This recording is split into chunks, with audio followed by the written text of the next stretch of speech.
나상호를 왼쪽에 넣어서 하피냐를 잡는 게 더 중요해 보여요, 제 개인적인 생각은. 그렇기 때문에 우리나라가 견고한 수비와 제대로 된 수비 전술만 보여준다면 충분히 이 브라질을 싸워볼 만할 거다라는 게 많이 느껴지는 경기입니다. 브라질이 빌드업을 가져갈 때는요, 티아고 실바가 가운데로 오는 경우가 굉장히 많고 마르키뉴스가 오른쪽, 그 다음에 산두르가 들어오면서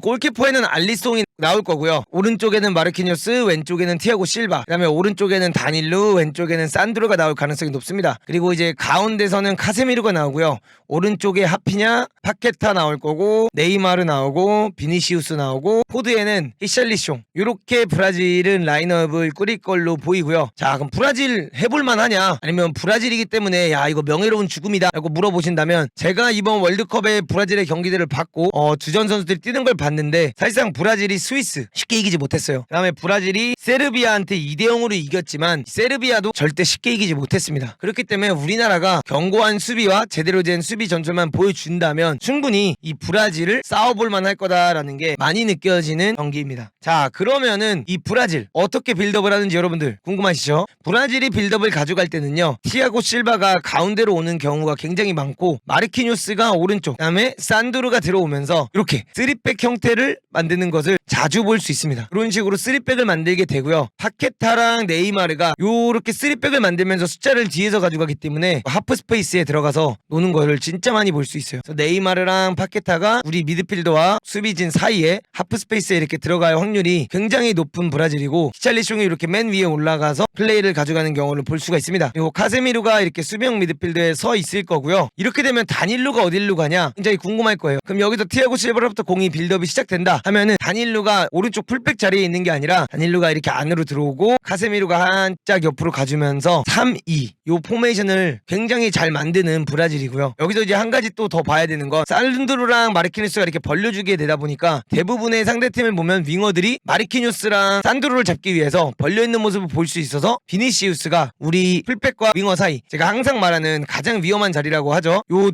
둘 사이에 하피냐랑 비니시우스가 굉장히 자리를 잘 잡고 서 있다, 이렇게 이제 보시면 됩니다. 그렇다면 우리나라가 이렇게 빌드업을 가져가는 브라질을 상대로 어떤 식으로 얘네가 빌드업을 가져가냐면, 대부분의 팀들이 브라질을 만나다 보니까 브라질을 리스펙하고 견고하게 서 있는 경우를 많이 볼 수가 있죠. 근데 이렇게 됐을 때 이제 숫자 싸움에 우리가 포백을 쓴다라고 하면 굉장히 부족해 보이는 게 볼 수가 있죠. 파케타도 요 하프 스페이스 사이에 올라와 있지, 네이마르도 올라와 있지, 하피냐도 여기 있다 보니까 만약에 볼이 여기서 비니시우스한테 연결이 됐다 하면 뭐합니까? 김문환이 가게 되고 권경원 땡겨오고 김영건 땡기고 이렇게 땡긴다고 해도 이 숫자 싸움에서 너무 많이 밀리기 때문에 네이마르가 공을 받으러 나오게 되면 또 권경원이 끌려 나와서 이거 돌려치기 비니시우스한테 해버리면 엄청나게 큰 문제가 생기잖아요. 스타일을 바꿔버려.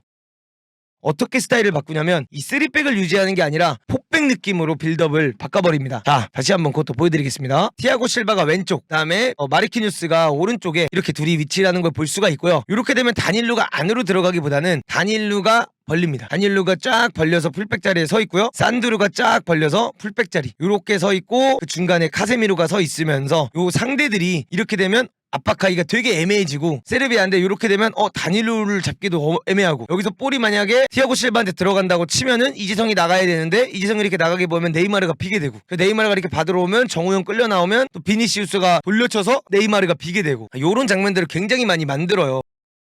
얘네들한테 요 하프 스페이스, 브라질한테 여기에 있는 이 공간 자체를 안 주는 게 굉장히 중요하다라는 걸 볼 수가 있습니다. 근데 그렇다면 브라질이 공격을 할 때 이렇게 세르비아가 잘 막았는데 어떻게 뚫었어요? 라고 궁금해하시는 분들 굉장히 많을 수 있어. 그쵸? 그걸 한번 보여드리겠습니다. 그래서 얘네가 이제 빌드업을 가져갈 때 어떤 식으로 가져가냐면, 이런 식으로 서 있었잖아 우리나라가. 만약에 얘네가 이제 가져가는 것 중 하나가 카세미루가 여기서 공을 잡아요. 카세미루가 공을 잡고 여기서 뭐합니까? 네이마르가 여기서 어떤 걸 선택하냐면, 산드로가 올라와 있고 비니시우스가 이렇게 올라가 있다 보니까 여기서 볼을 실바가 산드로한테 넣습니다. 산드로한테 두면서 황인범을 끌려 나오게 만들고요. 황인범을 끌려 나오게 만들면서 카세미루가 다시 공을 받으러 오면 네이마르가 적극적으로 나와줘. 이렇게 적극적으로 네이마르가 공을 받으러 나와주면서 볼을 카세미루한테 넣어주면 김문환이 어떻게 되겠어? 어쩔 수 없이 딸려나갈 수밖에 없겠죠. 그래서 김문환이 이렇게 딸려나가는 상황을 만들고, 아까처럼 똑같이 파이백이 만들어줘도 이렇게 된 상황에서 딸려나가는 상황이기 때문에 여기서 카세미루가 비니시우스를 보고 요 스루 패스를 기가 막히게 놓는다. 우리가 정말 이번 게임에서 중요한 거는 이 카세미루, 네이마르를 어떻게 묶냐가 중요한 게 아닙니다. 요 카세미루를 어떻게 묶어서 카세미루로부터 빌드업을 우리가 어떻게 막을 것인가, 이게 굉장히 중요해 보이는 경기입니다. 그래서